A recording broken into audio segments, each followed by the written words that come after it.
you won't have to wait that long, busy with something else now. Really thank you very much to all those who send gifts to the novel and support with valuable golden tickets. I hope we can all keep it up. 3. Chapter 1085 Supreme Pontiff L.S. Raphael, Catholic Church. Surrounded by the city of Rome located in Italy, the Vatican, which was the headquarters of the Catholic Church, was the most powerful faction in Europe. They began as a relatively small group of no more than a few thousand, but their power was so overwhelming that even the terrifying zombies and mutant beasts were easily suppressed during the early days of the apocalypse. The power that the Catholic Church revealed was one that humans should not have, and even the modern armies eventually submitted to their magical arts. Using abilities passed down from ancient ages and learned over many years of effort by people they considered chosen by the heavens, the priests and holy warriors of the church not only withstood the zombie assault, but in less than a month managed to recapture a good portion of Rome and save a great number of lives. With a strong foundation that had been built up over thousands and thousands of years, as well as secret arts handed down from ancient times, the Catholic Church, now controlling the modern army, managed to recapture the whole of Italy in just 8 months. The leader of the Catholic Church was the Supreme Pontiff, a 75-year-old man named Israfel. Israfel had been on television news a few times in the past, and his gentle smile on his wrinkled face had won the hearts of many people. However, the biggest surprise of all came on the day of the apocalypse, when the Supreme Pontiff, who was said to be the closest human being to God, revealed that despite his age he was actually strong enough to fight high-level creatures without any problems. Using his own magical abilities and exploiting the enormous advantage of mana, Israfel and his followers quickly pushed the invaders back step by step and regained territory lost by mankind with the power of an unstoppable tsunami. After regaining Italy in less than a year, Israfel called a halt to his troops and stopped all major action for 4 months. During that time, Israfel made sure that each of the Catholic Church's bases was strengthened using technology they had taken from runes found under the Roman Colosseum. In addition, thanks to the different blueprints obtained from fighting enemy races. The power of the Catholic Church and its followers was growing day by day. About 2 months ago, the Supreme Pontiff Israfel had led the Legion of Holy Knights in a major operation directly to the north. The objective was to reclaim Sweden, and thus rid the oppressed humanity there of all evil, or so the upper echelons of the Catholic Church claimed. The power of the Catholic Church was simply colossal, with many experts and rare treasures that were preserved for countless years, and which were incredibly deadly in combat. Approximately 250 kilometers into Swedish territory north of Italy, on the outskirts of a walled city, approximately 500 tents positioned in the shape of a tortoise shell seemed to illuminate the area with their pure white color, and a golden cross embroidered on the sides. There were several patrol groups moving among the tents, but the most protected area was definitely the north facing the big city, no more than 2 kilometers ahead. All the soul evolvers were surprisingly wearing pure white magic tunics if they followed the path of magic, silver-colored plate armor if they followed the path of direct physical combat, or ash-gray leather armor for those who followed the path of stealth or ranged attacks such as archers. It was truly amazing to see them all moving in sync, and their serious and proud expressions seemed to speak volumes about how serious and steadfast their hearts were about the task at hand. In the central tent that looked in no way more conspicuous than the others, a select group of people gathered under the call of a single man. Considering that all those present were powerful third-order soul evolvers, or terrifying existences that despite being in the second order could fight against those one order above them, only one person had the ability and the right to order them to gather all at the same time in one place. A handsome man with ink-black hair and green eyes took a few seconds to look at the person sitting in the wooden chair at the back of the tent, before saying in an urgent but respectful voice, "Your Holiness, we have received reports from Tuscany. I'm afraid I do not bring good news on this occasion." "Your Holiness." There was only one human being qualified to be called as such, particularly since the man who had just spoken was a third-order level 193 soul evolver. The man sitting in the wooden chair was none other than the Supreme Pontiff of the Catholic Church, Israfel. Israfel had silver hair and his eyes were strangely the exact same shade. His body was more on the slender side, and thanks to the purity of his soul power, as well as his high level which was unknown to all, he did not appear to be more than 24 or 25 years old. Wearing linen clothes that covered every inch of his body, including his neck, leaving only his head, feet, and hands uncovered, Israfel did not lose his calm as he looked at his right hand, and with a gentle smile said in a voice as soft as the spring breeze, "Matthew, take a deep breath and calm your heart first. Remember that our Lord will never allow his faithful followers to suffer as long as they follow the right path, the path of faith." Matthew Sanchez was the full name of the second strongest soul evolutionist in the entire Catholic Church. For some reason that no one questioned, but which everyone had become accustomed to and now considered a special quality of His Holiness the Supreme Pontiff, his heart immediately calmed and his mind became lighter as he listened to Israfel's words. Matthew knelt on his right knee and bowed his head. "Thank you for your kind reminder and reassuring words, Your Holiness." Israfel nodded with a small smile before saying softly, "So, Matthew, what was it you had to report to me?" "Yes." Matthew slowly stood up, and now much more relaxed reported with his ever-serious expression. "Approximately 20 minutes ago, strange life forms were sighted on the island located off the coast of Tuscany. So far it was only a few scouts, but these scouts have killed several of our men, so we can completely rule out any sign of friendliness even if we disregard their appearance. Daring to attack and kill the servants of the Lord." Israfel sighed and a gleam of sadness shone in his eyes as he said with regret, "Poor stray lambs." After a moment of silence, the Supreme Pontiff Israfel asked with his mood clearly fading, "Matthew, you mentioned the appearance of these life forms. I trust you do not discriminate just because they are different life forms from us." "Of course I don't." Matthew immediately shook his head and said in a righteous voice, "We, the Catholic Church, accept all who accept the Lord into their hearts. We have even forged some ties with the zombie race as proof of that." Israfel nodded and pressed in a solemn voice, "So, explain yourself." Instead of uttering words, Matthew Sanchez turned his right hand over, and his epic-grade storage ring released a faint pale green light. And in the next instant, a box-shaped device no more than 5 centimeters long and 5 centimeters wide appeared. Matthew injected his mana into the small device for about 5 or 6 seconds before the various pale blue runes glowed. The center point of the small box lit up,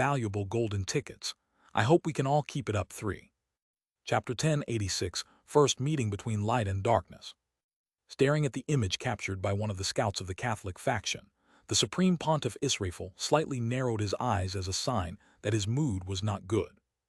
Seeing this, Matthew and the others present straightened their postures. Some more anxious ones couldn't help but caress the body of their magic staffs or the hilt of their swords, while the more bloodthirsty ones directly smiled in their hearts, knowing that something really interesting would happen soon. Inky black wings of flesh, monstrous tail, goat horns, and those strange pink pupils. Israfel murmured with a composed and indifferent expression, judging by the pink aura coming from its body and assimilating it with the records of the sacred library. I fear this creature is a vile demon master of charm, a succubus. The sacred library was the library that was hidden along with other things in the subway part of the headquarters of the Catholic Church. This library was simply too old to try to identify how old the books there were. However, the truth was that the sacred library was protected by very strong runes even before Israfel, or the supreme pontiffs of the past, knew of the existence of the soul record. There, not only were there hundreds of valuable books that taught simple spells, but there were also books that taught how to minimally use the mana that was already on Earth, but was sleeping deeply. Not to mention the overwhelming amount of information and knowledge passed down from ancient eras. It was thanks to the great and long legacy of the Catholic Church that they managed to easily suppress all their enemies at the beginning, and then during the apocalypse, the sacred library being one of the most important. Supreme Pontiff Israfel slowly stood up and took 2 steps forward. The sound of his footsteps was inaudible, as his shoes were just a pair of objects that seemed to be made of old, dry straw. Get everything ready to return. Israfel formed a cross in the air using his right hand in a smooth motion before sighing. The demons of hell believe our humanity is weak. Little do they know that the Lord God has granted us the power to wipe them out once and for all. /////. Some days before the battle between Bai Zemin and the 9-headed immortal dragon ended. While the Chinese faction was at peace after experiencing a long road of constant bumps which produced no soul evolvers or survivors to rest in peace, the American faction was experiencing the baptism of fire and magic from the fierce dragon. However, the American continent was not the only one that was strangely suffering from the baptism of a race of enemies that apparently came out from under the stones. The faction composed of the Catholic Church was basically the ruler of all of Italy in addition to the Vatican, as they had even entered into an alliance with a fourth-order zombie leader, who in the past turned out to be a tremendously Catholic person. In fact, had it not been for unforeseen problems that arose at the last minute, the Supreme Pontiff and the Legion of Holy Knights would probably have regained part of Sweden a week ago. A week had passed since the Supreme Pontiff Israfel withdrew the Legion of Holy Knights, the strongest and considered invincible legion, back to Italy. It took them approximately 4 days to reach the first base in the city of Tuscany, and it was right at that moment that the demons attacked, almost as if they had been waiting for the arrival of the brightest and most powerful. The battlefield was unleashed in Livorno, the seaside town located on the central coast of Tuscany City, Italy. The survivors of the base stationed in Livorno lived quite comfortable lives in the past. Under the blessing of God and the protection of his serfs, they all worked and strived to improve themselves day by day while contributing part of their passion to bring the human race back to what it once was. They were all religious, and even the most unbelieving and atheistic of them all began to believe at least a little bit in the Lord of Heaven after the holy mages promulgated the Word of God, as well as the exploits of the Supreme Pontiff and the rest of the Lord's closest serfs. This kind of approach proved to be very good for the Catholic Church faction. It was practically a kind of brainwashing of utmost effectiveness. With unstoppable and overwhelming victories since day one, taking back territory after territory while driving out vile creatures and saving innocents, the survivors of each of the Catholic Church's bases were fully confident in their hearts